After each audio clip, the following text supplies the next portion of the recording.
Welcome in, Jock Market Power Hour for this week's BMW Championship. I'm Rick Gaiman, that right there, Joe Idoni. Joe, here we go. Short field, 4 guaranteed rounds. Giddy up. Giddy up, buddy. A little adjusted payout structure this week. 68. I said 70 earlier. 68 correction in the field. We'll talk about how that breaks down in terms of a little bit of differences in paying out the top 50 this week. Excited to kind of keep this playoff momentum rolling. Had a fun tournament last week with a great ending. So I'm sure we'll recap that as well. Yeah, we will. If you're stumbling in here for the first time, welcome. Good to have you. We're playing Stock Market DFS. It's the Jock Market. And what you're able to do over the course of the next, 40, 45 minutes or so is bid on shares of golfers. If you are the high bidder, come a minute or two before 9 p.m. Eastern time tonight, those shares are allocated to you. But Joe, if you miss out on the IPO, that's not it. You can buy shares literally at 9:01 or 9:02 and go throughout this event trading every which way from Wednesday. Yeah, I was experimenting and toying with a little bit of the shorting a little bit more last week. Got on a couple of guys that worked out well for me. But you can do that in event. You can add shares. You really want to pay attention to the bid and the ask price and really the spread between those two numbers as the event sort of moves along. Weather is always important, how the course is playing that particular day. You can use all different types of data to try and get a little bit of an edge. But like you mentioned, holes 1 through 72, the app, the experience is all active and updating. Shorting JJ Spawn on Sunday probably would have been pretty good, right? I think he fell from 1st to 39th or something like that. Yeah. Right? Does that sound? Yeah. 100%. Yeah. My brother, I was talking to him, had a bunch of JJ Spawn shares. He's probably in here watching now. Tough week for any Spawn holders. It was really like, it felt like Spawn and Straka. It felt like you knew it was going to happen to one of them. It was just kind of picking the right one to short. Unfortunately, JJ Spawn plummeted down, and Sepp was able to hold on to get himself into a playoff and a $20 payout off an unbelievable $2 IPO price. That was crazy. Yeah, there you go. You're looking at it. This is last week's market. Sepp Straka, big time mover, $2 to $20. Brian Harmon, $4.20 to $18 a share. Lucas Glover, $2.56 to $16 a share. And then, by the way, the winner, Will Zalatoris, who got that guaranteed $25 a share payout, Joe, was only $7.33 last week. Made a lot of people a lot of cashola in Memphis. Yeah, it was a good, well-rounded, I thought, field. I did pretty well. I had a lot of sort of the mid guys without getting anyone inside the top 5. Was able to turn a solid profit on Rom, who we saw go for what was his only second time ever under $8. So it just kind of goes back to that notion that we always talk about with this show. And there's always a good time to sort of buy low and sell high on different players, and kind of evaluating all that data, which is right there and readily available for free on your site, is always a helpful tool. Yeah, RickRunGood.com. It's underneath free tools. Have at it. Enjoy. And if you haven't deposited yet, you're crazy, but the code you're looking for there, POWER, that's a $100 instant deposit match, and you can get involved right now. There's also a free market. I always forget to mention that. I get messages constantly, Joe, that's like, oh, I've made $700 in just free markets in my life. If you're not ready to get into the cash markets yet, or for whatever reason, at least go play the free markets. Yeah, totally free, actual cash payouts. There's other sports as well. Baseball, football's right around the corner, which is huge. So I know they've got some promos coming in the upcoming weeks as football begins to launch. So they do Thursday, Sunday, early slate, Sunday night game. They have all of that kind of stuff for Monday as well. So yeah, a ton of different ways to play. I'm going to get into our bullish or bearish segment, but before I do, you alluded to this. This is a small field, 68 golfers down from the 70 that qualified, which means we have to adjust the payout structure here, right? Because normally it would be any golfer down to 80th would get something over $1 per share guaranteed. What does that payout structure look like this week, and how does that change the market? Yeah, so it's a little bit skewed. So obviously, with only 68 guys in the field, they aren't going to pay out the top 80, right? So they moved down to the bare minimum mark is 50th place. Anything above 50th this week is going to pay out more than that minimum of $1 per share, which is actually like it seems quite advantageous for me as a player because you look at only 18 guys in this entire field are going to get that minimum per share payout when usually if you're doing it, top 80 in a field of 150 players, roughly half the field is getting that. So a bigger percentage. I'm looking kind of like at a couple of markers in terms of like the $10 and the $5 mark in terms of where those are normally at. This week, it's ninth or better is going to pay out over 10. It's usually 12, but still like the top 9 guys in a 68-man field is like, I don't know. I don't have the calculator in front of me. Roughly like 15% of the field is going to pay out $10 or more this week, which is much higher, my point being, than we see on a normal week in, week out basis. Is this like the strongest field? Well, obviously not the strongest field in golf, but even like one of the old like WGCs, like the invitationals, like CJ Cup, when that was like 78 golfers, you'd have like 20 guys that were like the world qualifiers. This is like 1 through 68, all fairly legitimate because you've had to earn your spot into this. Totally. And I feel like that's part of the reason why I think maybe some of the fair values, like even for the top guys being in like the $5 mark seem off to me. For me, like if you're looking at a guy like Rory or Cantlay or Scheffler, and we'll get into it in a minute, but their odds of finishing top 10 in this type of field with only 68 other players are probably better than a full strong field event of 150 guys. So we'll see kind of how those fair values come into play. They really don't matter except to give you like an expectation mark during the IPO. But once we get out of this like 8 to 9 o'clock hour, all of that goes away and it's just whatever you're willing to bid on it, and the market will determine the price. Yeah, and if you're new, like Brett here, he says, is there a tutorial on how to start this IPO market? So Joe, really, I guess, the basics are get comfy with what the payouts are, which you can see in the app, right? And you can try to figure out, okay, if I'm willing to pay $6 for a golfer per share, what does he need to finish to turn me a profit? Am I comfortable with that? And then really, now would be a good time. We've got 20 minutes to go. Go buy one share of a golfer, right? Go Totally. get the rep in, buy a share of a $2 golfer, bid on a share like that, and see if you can get comfortable with the process. Would you agree? Absolutely. Get comfortable with the process, even take advantage of the free markets. First of all, happy to have you, Brett. Thanks for joining us. Great to have you in the Jock Market app as well. But yeah, there are tutorials. I believe Jock Market has a YouTube page. We've done a couple of videos, I believe, are up there and sort of just like might be us doing them. yeah, explaining the basics of the game. So feel free to check those out. But yeah, I would recommend buying a couple of shares now, just getting a feel for how it works, how you sort of click through the process of submitting an order for your shares, how it looks within the app, and be ready for those last 5 minutes because things go very quickly. Yeah, it'll get spicy towards the end when all those bids are going to be flying in. Okay, let's play a game. And the game we play is called Bullish or Bearish, our opportunity to take a stand on 4 different golfers, Joe. And we're going to start with a couple of guys. Actually, we've got a lot of guys near the top of the board here, as expected with the strength of this field. Our defending champion is number 1. That is Patrick Cantlay. Now, we're trying to figure out what these fair values are going to be tonight. Jock Market lists Patrick Cantlay's fair value at 555. He's already surpassed that. So we're probably talking, I don't know. What would you set the fair value on Patrick Cantlay at this evening? Like, I think he's going to get to low 9s, honestly. Okay. So that would be like 10th or better. So we'll call it, let's call it 950, 10th or better for Patrick Cantlay. Are you bullish or are you bearish?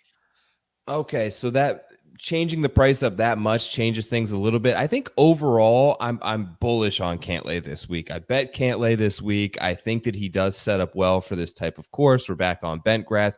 You look right there. Is that the last 10 starts that you have up? That's 10, yeah. Yes, you see 2 second places, a third in there, a fourth in there. So while he hasn't got that win, he's still averaging almost 30% ROI over the last 10 starts. He's made you money in 6 out of the last 10. I think this is a great course fit for him. Defending champ. If he can putt it relatively well, the iron play is seemingly come back into form where he was so good at like last winterish, I guess you can call that stretch of the season from like November through February. Had a little bit of a lull there in the spring, but really got things turned around, as you can see that the graph points to lately. I'll say bullish. I will too.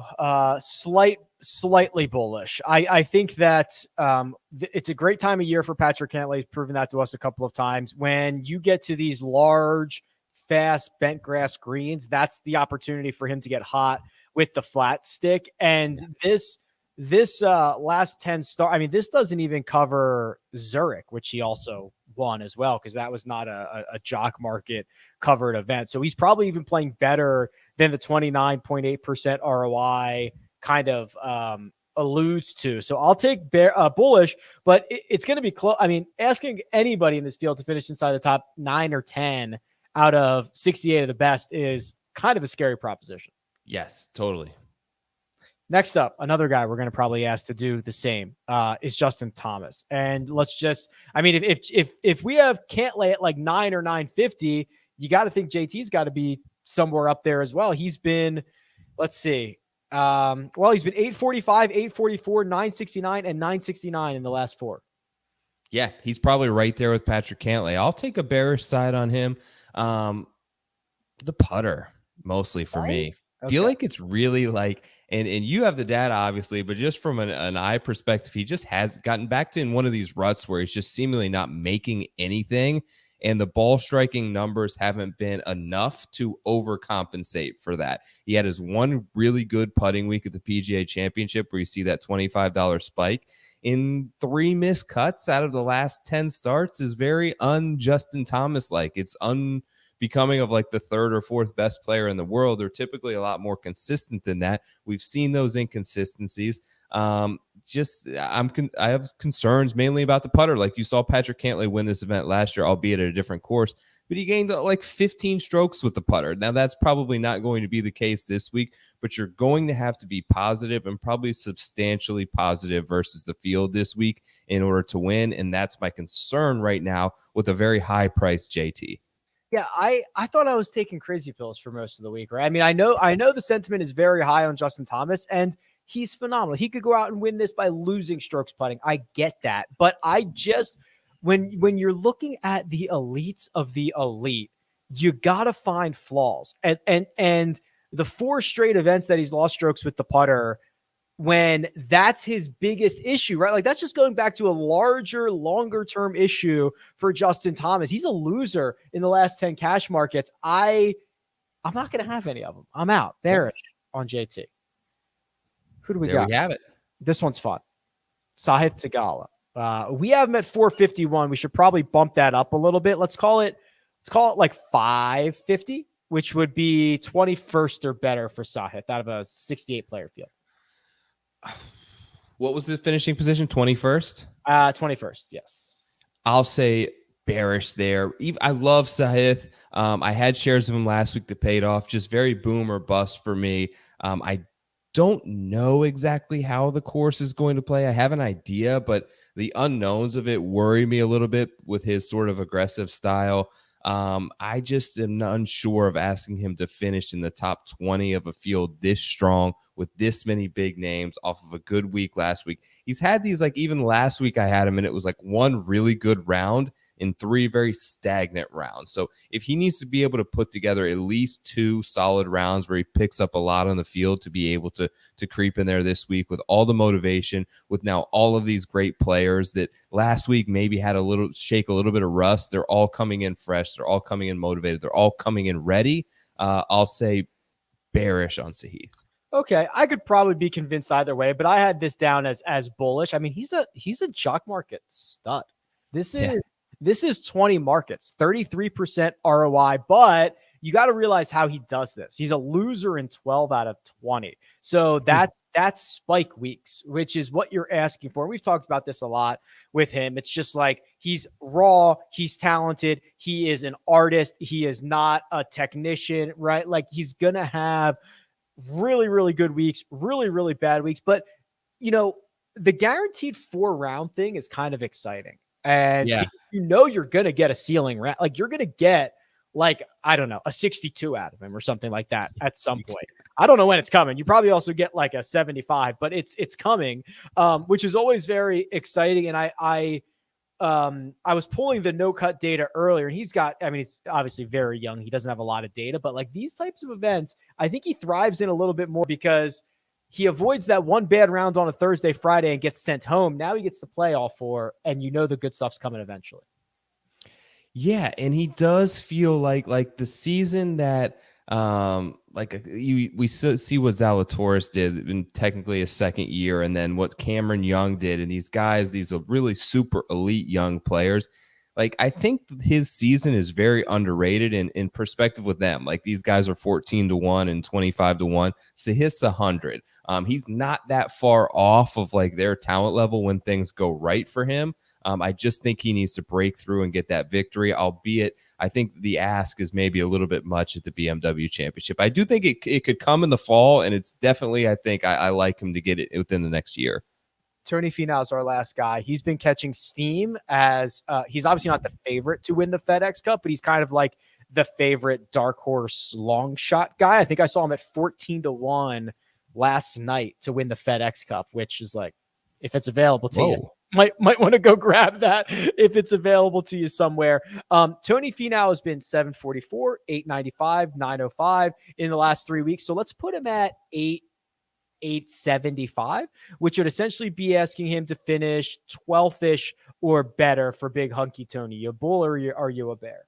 Bull. Big time bull on Finau this week. He's been awesome. The hottest player, I do believe, on the planet. First, fifth in his last 3 starts.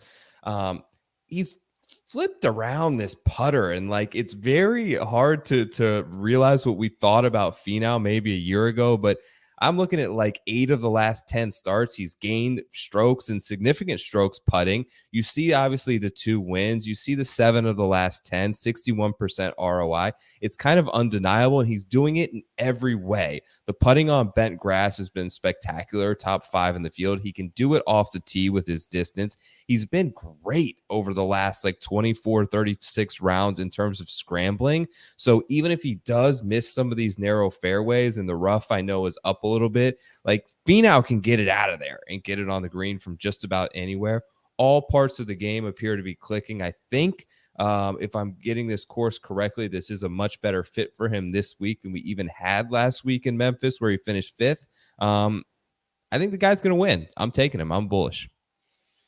You use the word undeniable. Yeah, I mean, what could I possibly say in the negative about Tony Finau right now? 62% ROI in his last 10. Obviously a couple of wins, but even without those, he's been great. You mentioned the advanced metrics. You mentioned the golf course. You mentioned the momentum. I mean, there's just, I have nothing else to add. To add. I think you kind of have to be bullish on what Tony Finau is building to it. And I'm serious. Like, if you have a 14-1 Tony Finau FedEx Cup great bet champion available to you, if I didn't think he had his best stuff last week. He finished 5th. I thought he was like C- for the last 3 rounds. That's terrifying. If he goes out, finishes 4th or 5th, adds another bunch of FedEx Cup points, gets himself a couple shots away from the top. I mean, I'm serious. Go find a 14-1 on Tony Finau to win the FedEx Cup. He's awesome. Like, the talent, and we've known it for years, has always been there, but you mix it with like this injection of the ultimate drug in golf, which is confidence, that he has right now more than anyone. And it could be a deadly combination. And yeah, like if he wins this week, he would be the leader. Is that correct? It's worth enough points. Almost certainly. It's like 2,000 points. Yeah, he would be basically whoever wins this week will be in the lead, assuming they are currently. Let's see. There are the top 17 golfers. If any of them win, well, I guess it would depend on what the other guys do, but they could surpass Zalatoris' total right now. It doesn't. Jeez. Yeah. I mean, if Zalatoris finished 2nd, but you get my point. Yeah. Okay. So here's what we got to do. It is, by my clock, 8:36 p.m. Eastern time. So we've got about 20 or 25 minutes until this IPO closes just before 9 o'clock. I can see the bidding really spicing up here. I'll reveal the big board. We have a board that shows the live pricing here in just a second. But Joe, we've been talking about the smaller field. We're figuring out the smaller pay or the different payout structure. Is that going to just change your strategy tonight? Is it make you more likely to get more golfers, less golfers, different golfers? Like, what are you thinking? Yeah, I think I'm probably my idea coming into the next 20 minutes is to stick to my normal strategy of like probably 7-8 guys, although that I'm willing to adapt it. I feel like in the pricing is probably already indicating that the fair value numbers were off. So if I feel like there's enough value at the top, I may be willing to go more so up there, because just the percentage of the field that's going to finish like above 5 and above the $10 mark, I do feel like the price points will get higher than we normally see. So if I don't see that, I may plunge some more dollars in up top. But going to try. My idea is to stick to the strategy and the formula that has worked the last couple of weeks for me. The most expensive golfer in tonight's Jock Market right now, the man, the myth, the legend, Jon Rahm, who outside of last week has just been the king of Jock Market, right? He's almost always the most expensive golfer, and it doesn't seem like there's much problem in terms of sentiment right now, Joe. $7.99 a share at the moment. That is going to, as of right now, already more. Say again? Already more than last week. Already more than last week to finish about 13th or better. Yeah, you're right. He was 781 last week and he was 805 at the Open Championship. He's going to snap through that quite easily tonight. So it looks like Rahm is going to be the big boy this evening. What price would you stop at? 10. Wow. I think I'd stop at 10. Yeah, that's like basically a top like 8 finish. Yeah, man, it's I don't know. I'm not quite there on Rahm. There are other guys that I can see myself going a little higher on. One good finish, although I do think he's like super scary this week because besides maybe Colin Morikawa, who's also scary, like Jon Rahm can like totally turn around his season in terms of like what his expectation level was after post tour championship last year and what the last year has been. I think that he is, probably disappointed himself in where he thought he was going to be at one win at the Mexico Open. He expects more than that. So I think that he's fully motivated and been really working really hard to gear up for these last 3 weeks of the season. Not quite going to just overpay for one good week. I'd rather see guys who have done it a little more consistently over the last 6 to 8 weeks.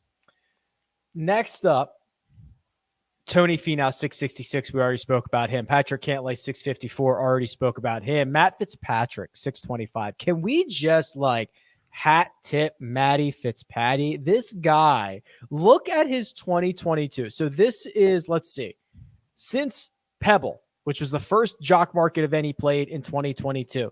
Big win, loser, win, loss. Then he starts going on this stretch where he returns you triple digits nearly every single week. He's a staple inside the top 5. He's incredibly well-rounded. He's great off the tee. It's weird. I know people get gun shy when you're talking about betting him outright because he's so consistent. He doesn't have like the super ceiling stuff, but dude, he's like the Jock Market pro. Yeah, he'd probably be king of this season in terms of Jock Market with the top players, with the amount of top 5s that he's had. Yeah. He's been fantastic. And I have a lot of respect for what he's done because you can tell that he's really put the work in, right? He's improved every part of his game. He takes it very seriously. Like for him to make this massive leap in driving distance just shows you the effort and how much it means to him. So he's really deserving of where he's at now. We'll see where he finishes this week. I don't know that I love the course for him, but there really hasn't proven to be a course that can really stop him at this point. He's basically a lock for a top 6, it feels like, in the last couple of events. So playing really well, very deserving of being right at the top of the board. Cam Young is 588.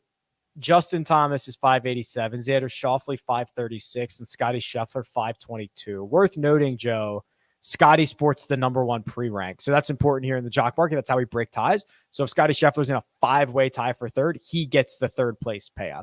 That's how this works. Yep. Of these $5 golfers, the 4 of them, any concerns about any of them? Any guys that you have favorited for tonight looking to target?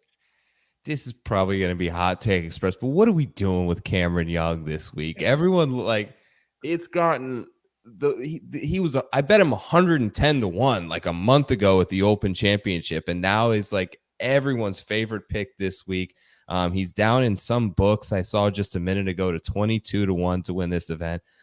He's not at the caliber of Xander, of Scheffler, of Justin Thomas, of Patrick Cantlay. It's just not there yet. He could win. It can get there, but I don't see it this week. I feel like he's way too overvalued in terms of like a place like Jock Market where you're just trying to maybe sell out on a stock that could be at an all-time high based on who he's priced around. I'm just not going to go there. What do you think? You like him? Well, it is heavily like format dependent here, right? Like I bet him outright, but I think I got him at 28-1. And also I won't be playing him in like DFS situations where it's going to be really popular. So it's like this is entirely format dependent on Cameron Young. I think this is an interesting format for him because he doesn't have to win. And he's been one of the most profitable golfers on the face of the, on the tour, especially like without a win, right? The runner-up finishes and the third place finishes that he's piled up. So I think I'm more bullish here. I'm definitely more bullish here than I am in like other fantasy situations. But yeah, I mean, like, listen, there's a reason he's popular. The metrics are pointing in his favor, but there's a number for everybody, Joe, which is what we talk about all the time. Agree. $4. That gets you, as of right now, Cam Davis, Colin Morikawa, Corey Connor, Sungjae Im. Do you have a thought or a concern about any of these guys? Interested in Morikawa and kind of where he finishes. Just seeing some glimpses last week, appeared to be back to his normal stock shot shape. His swing appeared back to sort of that smooth, buttery look that we were so used to. And the fact that he was able to figure maybe just an inkling of something out on the putting greens is always a positive sign with him. Cameron Davis, I do love this week, but he's overvalued at this point being around those other guys. Sungjae has interest to me, like moving down. Wouldn't mind going back to Will Z. I know that price is going to get a heavy bump, but he just throws like 100 to 150 yards, which I know this strategy is flawed, but looking at the scorecards, it feels to me like you're going to have a lot of very short iron and wedges. And the guy just seemingly throws it to like 10 feet. Now he's confident. Now he's got the putter. We've seen back-to-backs happen. It wouldn't shock me, and I think he gets a big run and a big push over the last 10 minutes or so. Yeah, Cam Davis, as much as I love the guy, he's already over his fair value. He's catching too much steam, and he got a bad pre-rank. 36th is like, that's tough. I mean, also Fitzpatrick too. Fitzpatrick getting a 22nd pre-rank is dirty. Like he shouldn't be 22nd. It's just right. Which is a little bit unfortunate because especially in golf where you get so many ties, like that's the difference between it could be $1 or $2 a share or something like that, depending on what it ends up being. Let's continue to roll down here. You kind of got into Will Zalatoris a little bit and potentially him not going back to back, but playing well in back-to-back weeks. Victor Hovland is 288. These are obviously prices that are going to get more mature, Joe. But as we look at them right now for the $2 boys, is there something of note that you see here? I like Victor. I really do this week. I see right now he just got to jump to 444, 7th pre-rank, which I think is very fair. I like that. I just think that he can kind of bomb driver here. The huge greens should somewhat mitigate a lot of the chipping and maybe the bunker and sand shots that he's normally have. If he can just go tee to green and have a decent putting week, I think that the form has really started to turn around, and we saw some of that at the Open Championship. Backed it up last week for the most, like with the exception of a couple bad holes. Played some pretty good golf last week as well. I think this could be a good setup for him. Yeah, 445, as Joe points out, just got a little bit of a bump there. 7th pre-ranked golfer, still almost $1 short of his fair value. Let's turn this around and look at the top 10 golfers here. Pre-rank is really important. I think Aaron Wise or Aaron Wise's like mom or brother or best friend does the pre-ranks. He is always unbelievably overvalued. I mean, I love the guy, but the 6th pre-rank feels aggressive to me. Whatever the algorithms are for Aaron Wise, it's on like times 0.1, 1.5 or something like that. He always gets this massive boost. Somebody pointed it out earlier. Yeah, I'm not sure. Just enough rounds, it'll level itself out, but certainly undeserving of a 6 pre-rank, but it matters. So if you want to pay a little bit extra for him this week, it could break. He's going to win a tie against Hovland, Zalatoris, Burns, Morikawa, Finau, like all guys who've won recently. Pretty wild stuff. Xander, Rom, he's gonna win. Like it's nuts. Which looking at it the other way, Sung J Im is here as the 4th pre-ranked golfer, which means he only loses ties to Rory, Cantlay, Scheffler. He's been a winner in 3 straight. Talk about momentum, Joe. Talk about confidence. I'm hoping he kind of gets lost in the shuffle amongst the other top end golfers, because I'd love to stock up on Sung J tonight. Yeah, second, 12th. The last 3 starts are amazing. And what I think is important there is there were starts, right? He played the 3M, he played the Wyndham. So it wasn't just coming off this big lull from major championship season and trying to get back into it. He had 2 starts in there and 2 very effective ones at $20 payouts, backed it up with another solid week. I think he had the round of the day last week on Saturday, I believe, where you could have got some good numbers in the Jock market for him if you bought in before that. Yeah, so he's been playing great. 4th pre-rank makes him very lucrative. Certainly. How about Sam Burns here, right? So look at this. So the 9th pre-ranked golfer outside of Aaron Wise, he's significantly the cheapest top 10 golfer that you can get. Played well last week, outperformed his expectation, returns you 15%. That snapped a streak of 4 consecutive losses. Joe, I would have, maybe it's coming, but I would have expected an earlier run on Sam Burns to this point. Yeah, I'm good with Sam Burns this week. I bet him. I have just a weird feeling that hopefully public sentiment that I haven't heard many other people on him will temper his price a little bit tonight. So we'll see. It's obviously way too low at this point, but the approach numbers have still been very solid. He hits it plenty long off the tee. He's a great putter. He's a great lag putter, and he just has this volatility that works sometimes. So when you get the booms, we've seen plenty of wins come in there, and we know that he can compete. We know that he's not afraid to stare down basically anyone in this field, whether it comes down to a playoff or a late Sunday. I love his upside, and if we can get a discounted price on him tonight, I'll be very happy. $3.86 per share at the moment, and it is 8:59 p.m. Eastern time. So we've got a couple of minutes here before we're going to let Joe go do his thing. The code you're looking for, POWER, link in the description, get you your deposit bonus so you can get involved here. Let's continue to find some value here, Joe. And there's a lot of really high upside golfers with maybe some question marks down here. I'm referring to Hideki Matsuyama, $2 a share. Jordan Spieth, $4.75. Max Homa, $4.01. And I'll even lump like Joaquin Niemann into the mix, $5.06. I generally just don't know what to do with these guys. Hideki's an interesting one because he's got a little bit of a moniker for like bouncing back off of a withdrawal. I don't really know. Like, I know that he kind of shortened his practice round. There's so many concerns, but what we do know about Jock Market is if he doesn't tee it up, they will refund all of your shares. So at $2 per share, you're not asking a whole lot out of him. And would this be a great course for him? Should he be coming in decent form and healthy? I would say 100% yes. Big bent grass greens, narrow fairways, should be a place that you would really lean on a player like Hideki. Worries me, but you have that comfort pillow with Jock Market that you don't have in a betting market or other fantasy platforms where if he doesn't play, you can get your money back.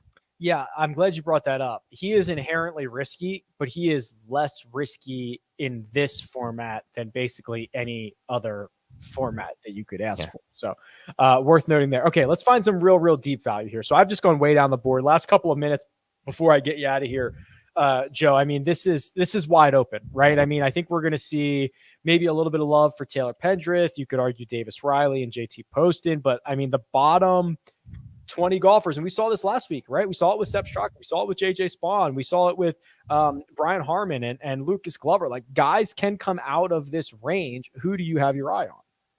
I don't mind Adam Hadwin. Kisner played pretty well last week that I see you have there also. I had some of him and finished top 20, I believe. So there's an avenue. I think a lot of people are factoring in driving distance pretty heavily, but I think protecting yourself against maybe it playing the other way around. And even like we look at US Opens, there's always a couple of these guys who are able to hit enough fairways and take advantage of it. If you are super accurate off the tee, nice bounce back week for Denny McCarthy as well, who we saw very overvalued a couple of weeks. So maybe an opportunity to hop back in there. But absolutely, this shortened field, like if you're trying to get in on guys at a certain price point, right? If you're looking at like that $3 mark, they need to finish 33rd. So they need to finish in the top half of this field. Willing to take some chances in like the 2s and the 3s if we see guys around there to basically finish in the top half, and then everything better than that is on a spectrum for the positive. Okay, last call here. There was a couple of guys kind of in the middle here. Okay, like some of these like savvy vets that like kind of get lost in between the stars of now and then like the young guys who are trying to figure it out. Like Adam Scott, Keegan Bradley. I'd even throw HV3, Mark Leishman, like anything here, Chris Kirk, or is this just like they're not going to find a way into your portfolio tonight? I think so. Yeah. I mean, if they're $2-3, yeah, I don't mind Adam Scott. He played pretty well. I don't mind Chris Kirk either. Tyrrell Hatton, I may need to update, but I think you had him a little higher, but I see 388 here. He was intriguing last week with the exception, kind of like Victor, of a couple of bad holes. Was pretty solid tee to green the entire week. So yeah, like at this point, this middle beef range looks pretty nice. If you can get one of them to finish in the top 10, it will make up for one or two other ones that maybe flame out. All right, Joe, get out of here. Joe is going to go make his bids right now. He's going to try to steal golfers away from you to build his portfolio, and hopefully you will steal some away from him. And then in a few minutes, we'll all get back together, see how the dust settled, and see who Joe and everybody else was able to grab. And I'll take you the rest of the way here with the big board. By my clock, 8:53 p.m. Eastern time. So we've got a couple of minutes here until this IPO closes, just before 9 p.m. Eastern. If you want to get involved, there's still time. Use the code POWER, get your deposit bonus, go and start making your bids. And we'll give this big board a refresh and see where we stand. And where we stand is with Jon Rahm still as the most expensive golfer in the Jock market, $8.26. Well over his fair value, but I think everybody's going to be well over their fair value. This is more expensive than he was in Memphis, more expensive than he was at the old course in St. Andrews, and is kind of likely that he is going to be the most expensive golfer here tonight. Scotty Scheffler, big run there, now up to $7.50. The built-in value of him breaking all the ties is worth something. Everyone trying to figure out what that's worth right now. He's the number one pre-ranked golfer. Being the number 22 pre-ranked golfer, not keeping people away from Matt Fitzpatrick, 716, with Tony Finau at 712, Justin Thomas at 707, and that man right there, Rory McIlroy, who just saw a large jump up to $7 a share. Rory McIlroy has not been below $8 since the Masters. He was 780 that week, finished runner-up. Remember that? The Sunday charge? Yeah, I think we all do. Patrick Cantlay, who was an early front runner in this market, 690 as of right now. He's the 7th most expensive golfer, with Cam Young checking in at 675 and Will Zalatoris at 668. Let me try to get this board a refresh here. We'll check in on the top 10 golfers, see how they are shaking up if you want to get access to one of those guys who are more likely to break the tie. So here we go. Number one pre-ranked golfer, already talked about him, Scotty Scheffler. Sung Jae Im, 634 with that 4th pre-rank. Aaron Wise, probably as expected, the cheapest top 10 golfer that you can get, 472. But Sam Burns is next, still kind of lagging there, 550. That's the cheapest on Sam Burns since, oh boy, last year's BMW championship. Believe it or not, it's been a year since you could get Sam Burns this low. We'll see if he continues to rise up the board. Seamus Power, very generous 12th in the pre-rank, $3.40. Flip it around, go the other way. We'll look at we'll look at the cheapest guys down here. We'll see if we can find a little bit of value. Some guys we did and did not talk about Kevin Kistner now up to $2.56 a share. Denny McCarthy up to $3.21. That's still about $1 short of his fair value. Trey Mullinax, $3.26. He was $3 last week when he got you that 233% ROI. He was $3.29 the week before when he got you that 26% ROI. And he was $2.51 at the Open Championship when he got you that 146% ROI. So right now, $3.26 for Trey Mullinax to see if he can continue to keep the good times rolling. Let me refresh the big board and make sure that I have the most up-to-date data here. 8:57 p.m. Eastern time by my clock. That is just a few minutes left in tonight's market. So when these bids, oh, look at this. Look at this. Rory McIlroy trying to make a run here. Rory's 822. That's now only 13 cents behind Jon Rahm. He's got a significantly better pre-rank than Jon Rahm, 3 versus 15.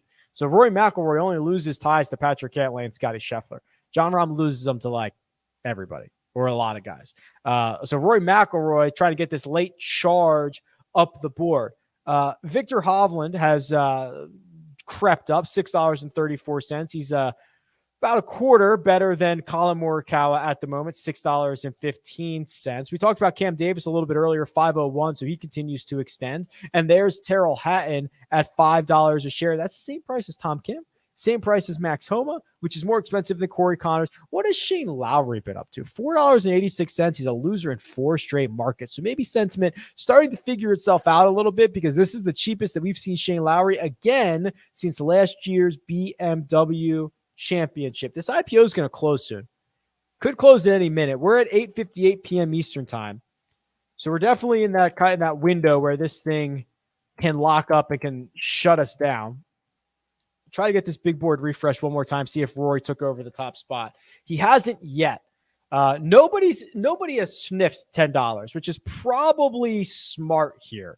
Nobody's even sniffed $9. We'll see if we get there, but the change in structure, this smaller field, tempering pricing just a little bit. Rory still at 822. Jon Rahm still at 835. I think we got a little bit of a boost there from Tony Finau. He's now up to 745. Tony's just been awesome. He was 744 last week, so settling into a very similar price this time around. And Joe mentioned that Colin Morikawa has he's signed off on it. He said, yeah, the cut's back. The baby cut's back.